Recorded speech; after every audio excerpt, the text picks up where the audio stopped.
بسم اللہ الرحمن الرحیم۔ السلام علیکم۔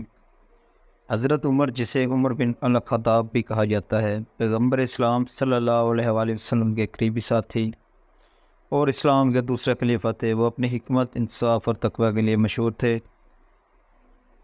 ایک حدیث میں ہے کہ حضرت عمر ایک مرتبہ مدینہ کی گلیوں میں چل رہے تھے کہ ایک جنازے کو وہاں سے گزرتے دیکھا۔ اس نے میت کے بارے میں پوچھا تو بتایا گیا کہ یہ ایک خاص آدمی تھا جس نے نیک زندگی گزاری، بہت سے نیک اعمال کیے اور گناہوں سے اجتناب کیا۔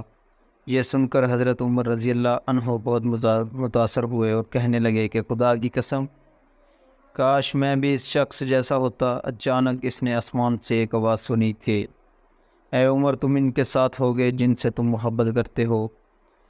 یہ اللہ تعالیٰ کی طرف سے اس بات کی نشانی تھی کہ حضرت عمر کو جنت سے نوازا جائے گا اور حضرت محمد صلی اللہ علیہ وآلہ وسلم اور دیگر صالح صحابہ اکرام کے ساتھ مل جائیں گے۔ یہ کہانی حضرت عمر کی عاجزی، ہمدردی، راست بازی کی خواہش کو اجاگر کرتی ہے، جس کی وجہ سے وہ بالآخر اللہ کی نظر میں اعلیٰ مقام حاصل کر گئے۔ یہ تھا حضرت عمر کا سفر جنت۔ اللہ ہمیں بھی نیک راستے پر چلنے کی توفیق عطا فرمائے، آمین۔ اگر آپ کو یہ ویڈیو پسند آئے تو میرے چینل کو سبسکرائب کرنا اور بیل آئیکن کا بٹن دبانا مت بھولیے تاکہ ہر آنے والی نئی ویڈیو آپ کو ملتی رہے۔